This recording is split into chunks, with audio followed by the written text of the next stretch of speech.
Bonjour à tous et bienvenue dans ce 23e épisode de notre podcast vétérinaire by Reverdy. Toutes les 2 semaines, vous pouvez nous retrouver en live sur Facebook et Instagram pour parler nutrition avec l'un des 2 vétérinaires de notre pôle santé. Et quelques jours après le live, nous avons pris pour habitude de publier un podcast pour reprendre rapidement les principales questions abordées pendant le live. Ce podcast fait donc suite à notre dernier live dans lequel nous avons parlé de la reprise d'état corporel chez le cheval avec notre véto Cyril. Hello Cyril, comment vas-tu ? Très bien Florie. Alors, est-ce que tu pourrais, pour commencer, nous rappeler comment évaluer l'état corporel de son cheval? À partir de quand considérer qu'il manque d'état, par exemple? Oui, effectivement, donc ça c'est un premier point et c'est très important. Alors d'abord, pour juger de l'état corporel d'un cheval, alors en général, on s'appuie sur différents reliefs anatomiques, sur différents critères qui sont très bien expliqués dans, par exemple, des articles, des choses que vous pouvez trouver à l'IFCE. Ça nous permet donc de juger, de noter même l'état corporel. Voilà, il y a une échelle qui va jusqu'à 5. Et donc ça, c'est intéressant. Donc on va pouvoir s'appuyer sur cette grille de notation finalement pour déjà situer son cheval par rapport à cette grille. Et, donc ça, c'est assez important pour évaluer les réserves graisseuses du cheval.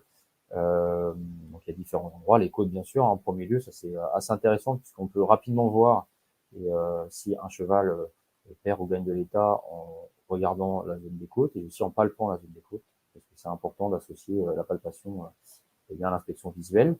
Voilà, donc ça c'est important, tout ce qui est relief graisseux au niveau de l'encolure, du chignon, du garrot, l'arrière de l'épaule, la croupe, la tache de la queue, donc ça c'est vraiment des points qui sont bien connus et sur lesquels on peut s'appuyer pour juger de l'état d'engraissement du cheval.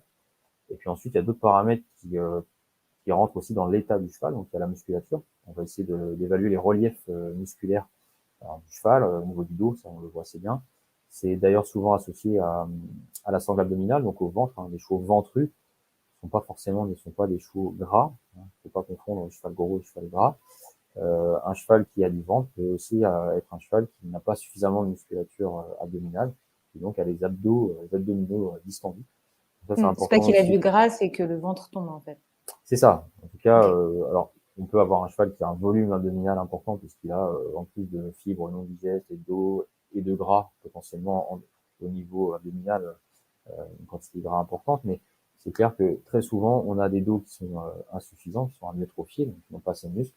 Et bien les chevaux qui sont dans ces cas-là ont également pour une partie d'entre eux un ventre prononcé et une sangle abdominale distendue. Et donc ça, c'est, de mon point de vue, plus en rapport avec un problème de musculature. Voilà. Enfin, notamment, parce que ce n'est pas la seule explication possible, mais ça en est une. Donc voilà, donc ça c'est important. L'arrière-main aussi, c'est important de juger la musculature de l'arrière-main pour, voilà, ça permet vraiment de nous donner une indication avec le dos, avec également l'épaule, l'épaule d'encolure. Donc oui, effectivement, pour évaluer l'état corporel d'un cheval, on a bien sûr l'état d'engraissement, mais la musculature, c'est également un point important, très important, parce que derrière, ça va nous orienter sur les apports, notamment protéiques, de la ration. Donc ça, moi, j'attache toujours une importance à évaluer ces masses musculaires. Ça permet vraiment de faire la différence, en fonction, notamment chez les chevaux qui sont à l'effort. Donc ça, c'est important. Et dernier point aussi sur lequel il faut s'attarder, c'est le niveau de remplissage bien de l'abdomen, donc notamment du gros intestin. On peut l'évaluer en regardant les flancs du cheval, donc entre l'arc costal, donc la 18e côte, et puis la pointe de la hanche. On a cette zone des flancs qui peut être plus ou moins bombée, on va dire. Et quelquefois, on a une vraie dépression, donc on a un creux, on a des flancs qui sont creusés. Là, ça traduit en général un défaut de remplissage du gros intestin, en tout cas des intestins qui sont dans la cavité abdominale. Ces intestins représentent un volume globalement de 150 litres et contiennent donc des fibres essentiellement, en tout cas des matières végétales, des fibres longues essentiellement, enfin issues du fourrage, etc. De l'eau, des électrolytes. Donc ça peut signifier plusieurs choses. Un défaut d'abreuvement peut générer ça, sachant que le défaut d'abreuvement, donc une ingestion d'eau insuffisante est souvent couplée à une diminution aussi de l'ingestion de foin, donc de D'accord. fourrage sec. C'est l'ingestion de foin est directement conditionnée par l'ingestion d'eau, pardon. C'est ça exactement. Les deux sont vraiment interconnectés et donc ça peut nous orienter là-dessus. Et on sait très bien que déjà un cheval qui peut être déshydraté, donc on peut aussi coupler ça au cul de peau, qu'on soit au niveau de l'encolure, faut regarder aussi les crottins, c'est très important de regarder toujours les crottins, voir s'ils sont secs ou pas, etc. Eh bien, effectivement, un cheval peut facilement perdre plusieurs litres d'eau et donc perdre du poids par ce biais-là. Et ça peut être plus ou moins dangereux pour lui, parce que ça peut entraîner des ralentissements de transit, etc. Et puis, effectivement, ça conditionne la prise de foin, de fourrage. Donc, à moyen terme, un cheval qui ne boirait pas suffisamment, cela pourrait conduire aussi à une perte de poids liée à ça. Donc, Donc, c'est vraiment très important. on pense pas forcément en priorité à ce point-là. C'est ça, exactement. Et c'est vrai qu'en pratique, les pertes d'état, elles sont finalement, c'est toujours le même motif. Enfin, c'est voilà, le motif est le même, hein, on est d'accord, mais en fonction des chevaux, on a vraiment on peut avoir des profils différents avec justement des causes à l'origine de ça qui le sont tout autant. Donc entre la gestion de foin insuffisante, la ration concentrée soit déséquilibrée, soit non adaptée, Ouais. voilà, il est clair qu'il faut réussir à, à essayer, enfin voilà, faut essayer de trouver la cause donc pour ça, c'est important d'inspecter le cheval d'abord de manière précise pour essayer d'orienter un petit peu, nous orienter un petit peu derrière sur la recherche des causes. Ok, mais justement, on va y venir aux causes. Simplement, si j'ai bien compris, il est super important de bien observer son cheval, de le palper aussi pour bien juger de son état corporel en s'appuyant sur certaines zones anatomiques en particulier. Et j'imagine que le fait de le peser, ça peut aider à être un bon suivi aussi. Mais il faut Oui, bien l'observer, bien le regarder. Oui, les deux en fait, parce que la perte ou le gain de poids, hein, voilà, ça représente une donnée objective qu'on peut suivre. C'est très intéressant. Après, on peut avoir des chevaux qui évoluent dans leur développement, donc aussi bien au niveau musculaire que osseux, sans pour autant vraiment varier au niveau de leur poids. Donc, en fait, l'idéal, c'est de coupler les deux. Maintenant, on peut pas toujours avoir à disposition une balance qui permet de peser un cheval. Mais c'est clair, quand on peut le faire, c'est vraiment top. C'est idéal. Ok. Oui. Et du coup, à partir de là, comment est-ce que tu réussis à identifier la cause de la perte d'état? Quelles peuvent être les différentes causes et comment l'identifier? Ben, effectivement, donc il y a bien sûr la nutrition, on en a parlé, mais avant cela, moi je m'assure toujours qu'au niveau santé, hein, que qu'il n'y a pas de soucis particuliers, de pathologie en particulier, qui pourrait favoriser cette perte d'état et puis surtout la faire perdurer, parce que on peut, si on a un cheval qui souffre d'un trouble infectieux, inflammatoire ou hormonal, hein, on peut avoir bien une perte d'état et un niveau d'état, une condition finalement qui va rester insuffisante et ce pendant longtemps malgré les efforts qu'on pourra faire au niveau de la ration. Et donc pour ça, vraiment pour être sûr que la mise en place des mesures, on va dire nutritionnelles fonctionne, avant toute chose, il faut s'assurer que le cheval ne souffre d'aucune maladie. Le parasitisme aussi est très important, ça c'est clair, c'est une des premières causes hein, à finalement à envisager et puis en tout cas à contrôler. Ça c'est important de s'assurer par le biais d'une coproscopie par exemple, en regardant aussi le plan de vermifugation.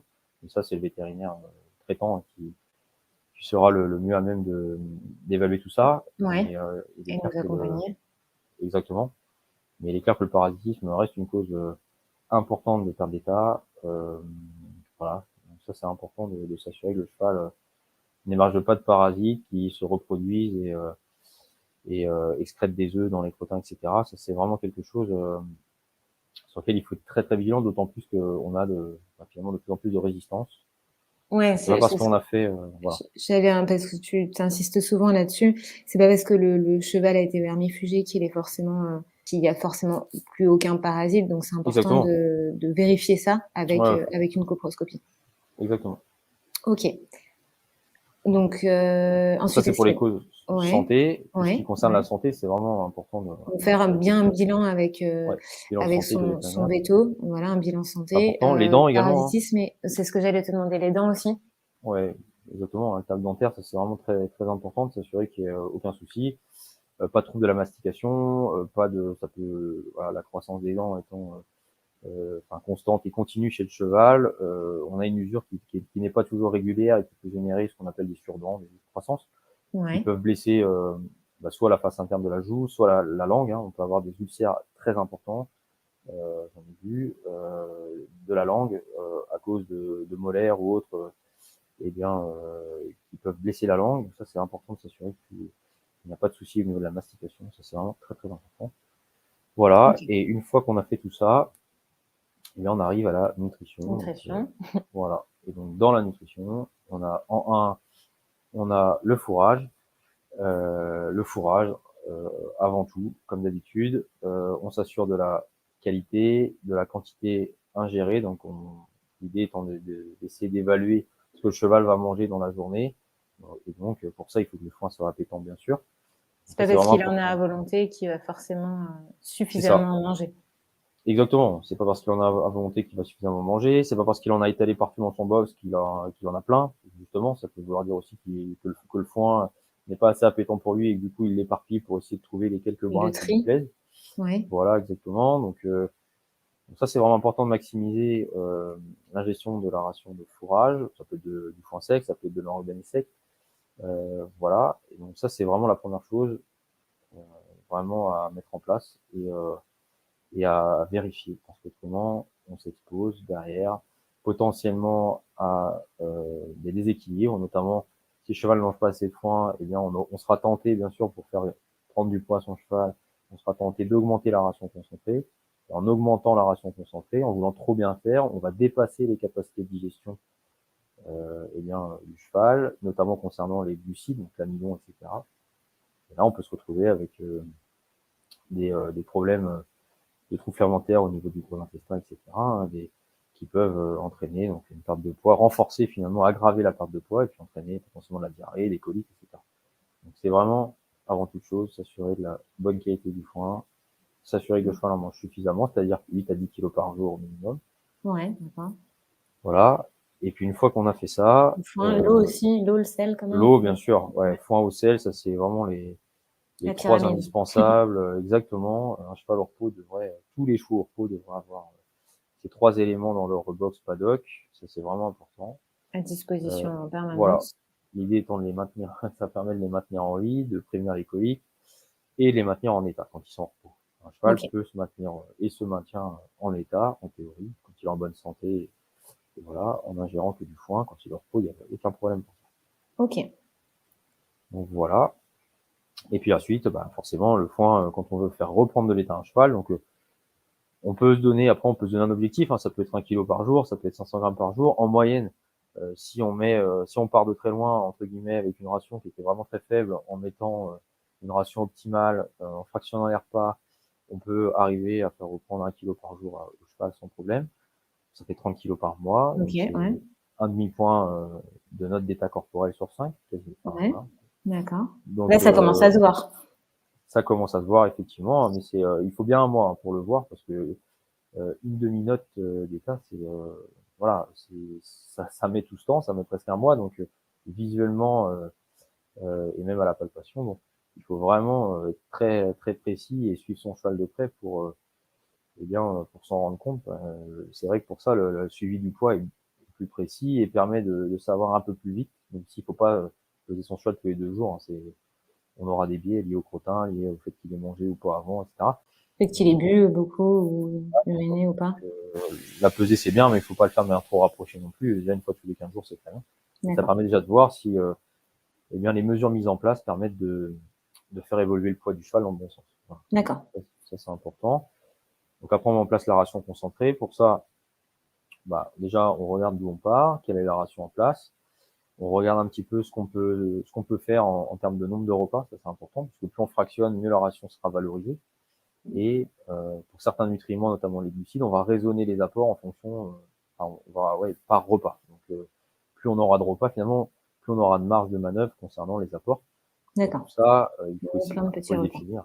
Voilà, il faut regarder déjà ce qui est dans la pratique faisable. Parce que partir sur une ration à distribuer en 5 repas alors que le propriétaire ne peut en faire que 2 ou 3, eh bien, ça n'a aucun sens et ça risquerait de dépasser justement les capacités de digestion du cheval et donc de produire l'effet inverse.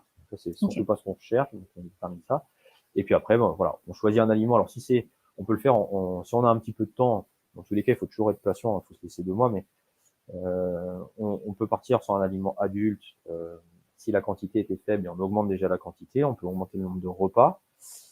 On ajoute de l'huile, donc type oméga oil. On peut ajouter des probiotiques qui sont intéressants pour déjà sécuriser L'huile, Pardon, l'huile, il faut l'introduire bien progressivement, c'est ça, quand on ajoute à la ration? Exactement. L'huile, c'est très intéressant d'un point de vue nutritionnel, puisqu'on peut pas faire vraiment de bêtises, on va dire, avec l'huile, dès lors qu'elle est de bonne qualité et qu'on l'introduit progressivement. Le cheval, globalement, met 3 semaines à bien digérer les matières grasses. Donc, à partir du moment où on l'introduit progressivement durant ces 3 premières semaines, ensuite, on pourra aller, voilà, les Américains recommandent jusqu'à 500 ml d'huile par jour, par exemple, pour un cheval de 500 kg. De mon point de vue, c'est beaucoup.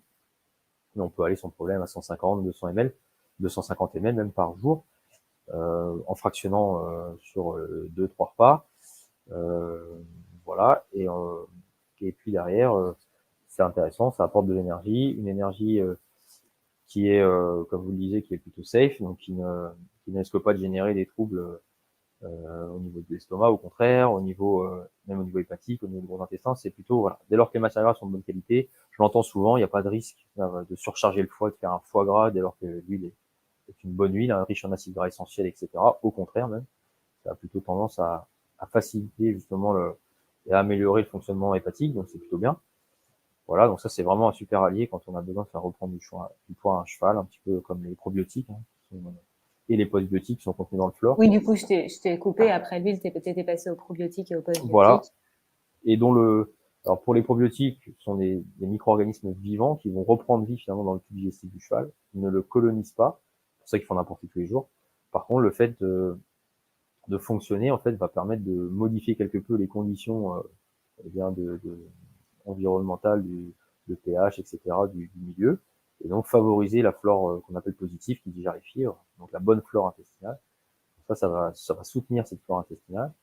Et les postbiotiques, eux, sont des nutriments qui serviront finalement à nourrir, entre guillemets, la flore intestinale du cheval, et donc qui amélioreront son fonctionnement, la valorisation de la ration, qui aussi finalement, ces probiotiques nous aideront euh, à limiter les problèmes éventuels, hein, à prévenir les coliques, à prévenir les problèmes de fermentation, etc.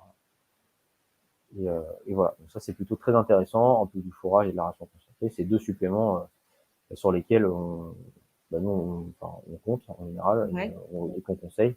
L'huile, Euh, comme chez nous, c'est l'oméga oil L'oméga 9, hein, et des probiotiques et postbiotiques avec le flore. c'est ça. Ok. Donc voilà. Donc pour revenir au concentré, donc soit on part sur un aliment pour adulte, hein, qui fait à peu près 12% de protéines, Ouais. de qualité, on augmente la quantité dans la mesure du possible, hein, en fonction du nombre de repas.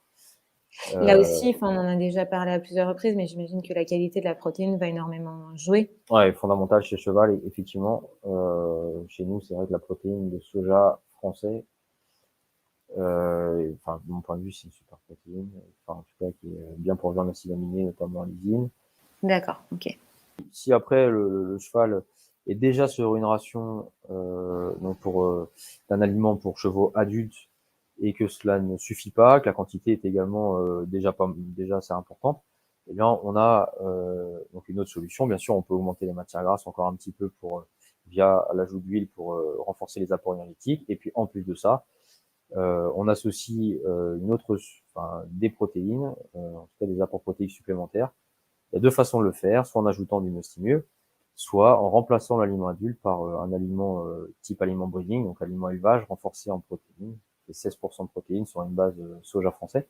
Toujours la même Et qualité de protéines. toujours la même qualité. Ça peut être fait également chez les chevaux adultes, hein, dès lors qu'ils ne travaillent pas trop, puisqu'en général, quand on veut faire reprendre de l'état à un cheval aussi, même du muscle, hein, il est préférable de diminuer l'intensité du travail. Clairement, si on peut se le permettre, ce ne sera que mieux.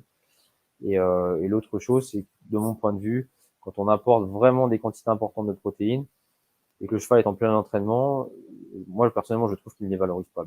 Il ne valorise pas bien cet apport supplémentaire de protéines, et même pire que ça peut le perturber, contribuer à le déshydrater en favorisant plutôt la production d'urée, donc qui est un déchet qui doit être éliminé soit par la sueur, soit par l'urine. Donc il a tendance plutôt à déshydrater l'organisme du cheval et à le surcharger un petit peu, puisque là on fait travailler le foie finalement. On demande au foie d'évacuer ces protéines supplémentaires qui ne sont pas utilisées en urée. Donc voilà, moi j'aime bien quand on renforce les apports protéiques, ça peut être très bien. Euh, de diminuer l'intensité du travail. Quand ce n'est pas possible, dans ces cas-là, moi je pars plutôt sur une ration moitié-moitié, comme on dit. Moitié aliment pour chevaux adultes, moitié aliment élevage, type on dit. Pour faire une ration finalement autour de 14 de protéines important une masse soja toujours, parce que parler de la teneur en protéines, c'est une chose, mais de la qualité, c'en est une autre. Et chez le cheval, c'est vraiment très très important de ne pas dissocier ces deux paramètres. Voilà. Et donc le breeding peut être très intéressant pour ça, peut être très intéressant aussi quand on a des chevaux qui sont par exemple au box en convalescence, pour lesquels on ne veut pas apporter trop d'énergie, mais qu'on veut quand même maintenir en état, notamment au niveau de leur musculature. Dans ce cas, moi je vous conseille le breeding clairement, à hauteur de 2-3 kilos par jour, avec du fourrage, de la matière grasse. La matière grasse étant non échauffante, comme on dit, pour le. Ouais. Donc on Eh peut, bien, on peut y aller, on peut en l'introduire mettre, hein, progressivement, mais on peut exactement. On peut y aller, hein, c'est clair. Et le breeding, pour ça, on a vraiment de bons résultats, que les chevaux convalescents soient des jeunes, qu'ils soient des chevaux plus âgés.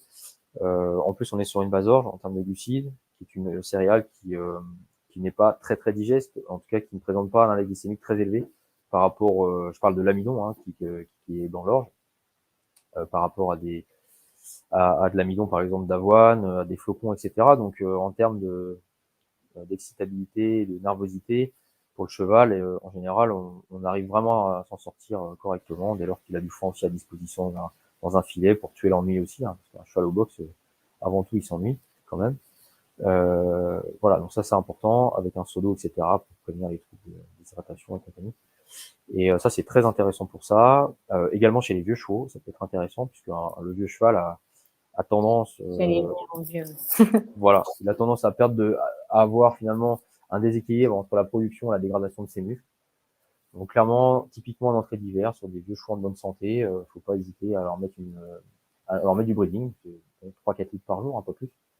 Mais c'est vraiment intéressant pour les aider à se tenir en état, et notamment au niveau de la musculature. Ça c'est vraiment bien pour les vieux chevaux également. Ok, est-ce que tu peux nous parler un peu du cas particulier du cheval qui est sujet aux ulcères, pour lequel il faut faire attention à l'apport, à l'index glycémique notamment? Comment est-ce que tu gères le cheval sujet aux ulcères qui manque un petit peu d'état pour l'aider à Effectivement, reprendre? le cheval qui souffre d'ulcère, c'est un petit peu comme le cheval qui souffre d'un syndrome de Cushing, qui est un trouble hormonal qui, pareil, pour lequel on doit faire attention aux apports en glucides. Euh, Clairement, cheval qui souffre d'ulcère gastrique, alors le premier paramètre, c'est l'amidon. Et donc dans ces cas-là, on part sur un aliment pauvre en amidon, type adduct spécifique énergie, pour les chevaux qui travaillent. Et si on voit que ça ne suffit pas, bon, le foin, bien sûr, c'est vraiment très très important, surtout quand il s'agit de chevaux qui ont des ulcères gastriques. Donc là, on met un fil à foin, on s'assure que le cheval mange bien son foin. C'est vraiment le premier point important. Que le foin aussi, il faut s'assurer que le foin n'est pas trop riche en sucre. Ça, c'est important aussi, parce qu'un cheval peut manger 2 kilos de sucre par jour via le foin. On va s'embêter à mettre une ration en place qui fera 400 grammes d'amidon, ou moins. Et à côté de ça, le cheval mangera 2 kilos de sucre via le foin, donc il faut rester bien vigilant dessus. Et après, donc le spécifique, on peut l'augmenter progressivement. On peut aller jusqu'à 6 litres par jour en 3 repas. Et ça passe en théorie sans problème. Et puis, on peut renforcer les apports énergétiques via donc les matières grasses oméga oil, toujours notre flore pour les probiotiques, etc. Donc ça c'est intéressant pour valoriser la ration fourragère. Voilà. Et puis si vraiment c'est un cheval par exemple de sport pour lequel la ligne du dos serait insuffisante, on a déjà tout fait, on se dit bon, qu'est-ce qu'il nous reste, voilà. Dans ces cas-là, moi j'ai pas recours au breeding parce que la teneur en amidon du breeding ne permet pas, en tout cas, de nous embêter un petit peu avec les chevaux à ulcère. Ou alors faudrait faire vraiment plein Voilà, de ou alors petits faudrait repas. fractionner, etc. Dans ce cas, moi j'ai plutôt recours au myostimule, et on ajoute 1-2 gobelets de myostimule en fonction, et voilà. Et en théorie, là, on a sur une ration qui est bien équilibrée, bien complète, et on peut espérer bien faire reprendre du poids au cheval dans les semaines qui suivent. Voilà. Ok. Et dernière petite question, on a eu pas mal de demandes là-dessus. Le cas du cheval âgé, il me semble qu'il faut d'abord tenir compte du fait qu'il parvienne à manger son foin correctement ou pas. Il y a deux cas de figure différents, tu pourrais nous les rappeler? Oui, effectivement, le cheval âgé, donc au-delà du fait que l'équilibre entre synthèse de muscles et dégradation, finalement est déséquilibré en faveur de la dégradation. On peut donc finalement facilement avoir une fonte musculaire, notamment au niveau de la ligne du dos. En plus de ça, chez le cheval, on a des tables dentaires qui suivent également, qui peuvent devenir finalement bien inefficaces et ne plus permettre au cheval de mastiquer correctement les fibres longues. donc de foin par exemple. Et donc là, ça peut devenir problématique pour maintenir le cheval en bonne santé, pour finalement faire en sorte que ce cheval puisse toujours fournir à sa flore intestinale, c'est son premier rôle quand même, des fibres. Donc là, c'est vraiment important de s'intéresser aux tables dentaires du cheval quand on doit proposer une ration pour un du cheval. Donc si le cheval mastique correctement, ingère correctement ses fibres longues, finalement, on va gérer les choses et qu'il n'a pas de problème de santé, ou même s'il en a, après on gérera ça normalement, c'est-à-dire qu'on partira du principe que le cheval mange sa ration de fourrage de fibres longues, et à côté de cette ration, on ajoutera un aliment qui sera adapté au cheval, donc à ses problèmes éventuels de santé, ou pas, à sa morphologie. S'il est insuffisant au niveau musculaire, on pourra renforcer avec du myostimule et du breeding. S'il y a des problèmes de Cushing ou autre, on pourra plutôt aller sur du spécifique avec du myostimule, etc. Voilà, donc ça c'est possible que si le cheval mange correctement, finalement ses fibres, voilà, son foin. Si ce n'est pas le cas, clairement il faut avoir recours à d'autres aliments, à des granulés de foin, c'est de la fibre broyée finalement, mais qui apportera, qui sera néanmoins valorisé par la flore intestinale du cheval. Dans ce cas-là, on va plutôt aller sur des aliments très bien pourvus en fibres. Ça peut être la fibre énergie, par exemple. Ça peut être l'adulte, tout simplement, mais en général, la fibre énergie est intéressant dans ce genre de cas. Sauf si on est sur un vieux cheval qui a des tables dentaires usées, avec un trouble en lien avec les glucides, c'est-à-dire un syndrome de Cushing, voilà, un syndrome métabolique ou autre. Bon, dans ce cas, on peut garder sur l'adulte spécifique énergie. Voilà, et on essaie de maximiser la prise de granulés de foin. D'accord. Et voilà. Donc en fait, le vieux cheval qui est en bonne santé, qui manque pas d'état, qui n'a pas de maladie particulière, on reste sur un aliment comme l'adulte, parce que ses besoins sont sensiblement équivalents à ceux d'un cheval à l'entretien. Si il manque d'état, on regarde déjà s'il parvient à manger correctement son foin ou pas. Si oui, et qu'il ne souffre pas de maladie métabolique comme Cushing, on peut le passer sur un aliment comme le breeding. Oui, c'est ça. S'il a des difficultés pour manger des fibres longues, on lui trouve une autre source de fibres comme des granulés de foin, on le passe sur un aliment riche en fibres comme l'adulte fibre énergie, toujours s'il souffre pas de maladies métaboliques notamment. Et s'il est atteint d'une maladie comme le syndrome de Cushing, à ce moment-là, c'est plutôt l'aliment adulte spécifique énergie. C'est ça. Avec les compléments dont tu parlais tout à l'heure, huile, flore. Dans tous les cas, le cheval notamment. Parce qu'il est un petit peu, voilà, le cheval peut être fatigué au niveau métabolique, au niveau de ses capacités de digestion, au niveau de sa flore intestinale. On a quand même des modifications qui surviennent.